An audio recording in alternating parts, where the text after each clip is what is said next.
downstairs after that Alliance match. I said to him, so you're playing Alliance tomorrow? He's like, yeah, I'm not sure if we need to ban Riven. Ooh. I don't know if we need to ban it. They obviously decided no just yet, but this Dragon between them going down pretty quickly. Might be up to Froggen to actually look for a bit of a steal on this one, but I think if this is the Super Hot Cruise, Nif just going to be there to watch it go down. Yeah. The first Dragon of the game goes the Super Hot Cruise way. Simply just wanted the timer, maybe going to do something to Kasing here. Oh. Missed the hook with him. Coming in, Froggen actually is going to be forced away, slowed down by the constant pressure, and there is Dragon, going to be picked up by the Super Hot Crew, and actually they will be trying to get away. Cocoon doesn't quite land. Well, here comes the line. They're going to go for the fight. They're going to go on Kasing. Shockwave goes down, and it's good damage in there. Kasing actually flashing away. Colin comes through, and everything going, but no kills up until now. Impaler's low. Mima gets hooked in, but he's Mundo. Froggen's going to turn back up. Valkyrie, Tabs gets off. And I thought that was it. I thought the slightly curious scenario there in that top lane, but it's all about preparing for Dragon. Oh, Selfie needs to be careful. Oh, the hook's coming in. This is going to be first blood. Chuck is going to take it.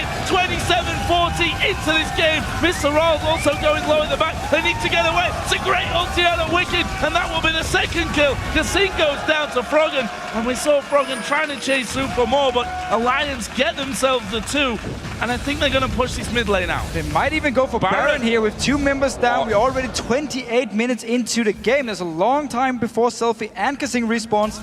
And this is all Selfie here. He's staying all by himself in the front. There was no vision of Nif. He came in with the hook. And now Mima is going to go down too. Well, he's a big tanky Mundo. And he's going to flash over the wall, which means that he gets away with his life. And we stay at 2 kills. However, Baron may in fact be going down here. And is going to be coming out. Mima just going to stick around to the side. Impaler's gone down there as well. There is a Baron takedown. And it's Alliance that do manage to pick it up after 28. And we often talk about with Selfie. He's always playing very aggressive. Said it himself. Yeah, exactly. He said it himself. He's staying in the front.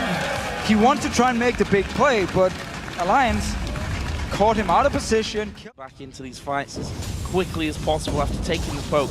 I mean, Xerath super range, got Corki blowing ultis in there. It's Wicked using his ulti actually to try and force them away. Colleen coming out, Mr. Roll being hit by Froggen's ulti from the backside. There's the shockwave. Shock's gonna go down here possibly. Oh, he's gone away. He's gone alive somehow out of that one. And now Impaler turned around on. There is Shock from the side to throw his ulti in. And there's 1 man down, but you gotta feel it's gonna be more here. Mime the next target. This is gonna be 3 men dead for the Super Hot Crew. Oh, got a kill.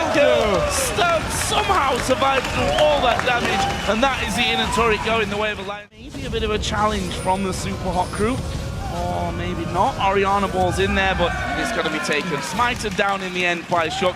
We got 10 seconds to Baron as well. We just go straight to Baron now. Recall.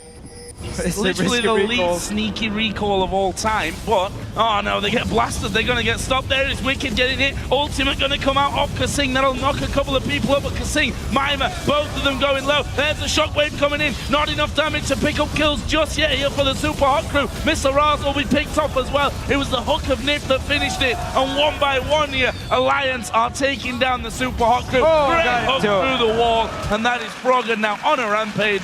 They leave Mundo because, well, he's Mundo, and he's probably going to live through this one anyway, but also maybe not a big threat to them as they just push through. From just the Baron. Good dodging from Self there. He actually used Summon a Heal to heal himself and get that speed boost. Mima going to be jumped on. Are they going to have enough to finish him here? Actually got damage back onto Wicked, and they didn't finish off Mima, who had chance now to get his ultimate running for quite a while. Kasing also going to be pounced on by Froggen. Almost finished off. Surely that's enough to open up the floodgates for Alliance and finish off that final inhibitor turret. It's 2 more auto attacks. Beautiful. There was the Valkyrie away from Tabs, and that is going to be the tower going down. 3rd and final inhib will be finished off as well. And now the super minion's going to start streaming in from the mid, from the top lane. Bottom lane is pushed out a little bit. That was an interesting flash from Shook. Some style points, if nothing else. And Super Hot Crew, they need to try and fight, do something here, because they're just going to lose the game either way.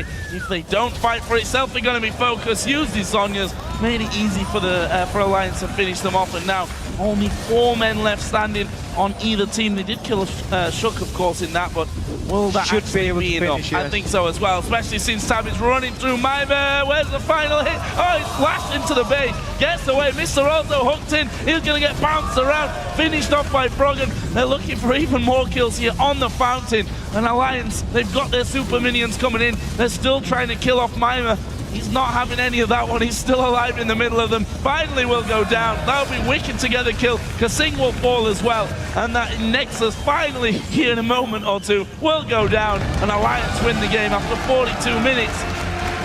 They did lose a kill right at the very end. Shook, the one that ended up dying to spoil the perfect scoreline. But now, what was a slow starting game, in terms of kills, I mean, objectives, there were still quite a lot of towers and dragons down by the 20-minute mark. But Alliance showing that when they finally did build that lead for themselves, no mistakes were made. Oh, it's a very brutal comp there. Once they actually get ahead to just siege up here, poke away.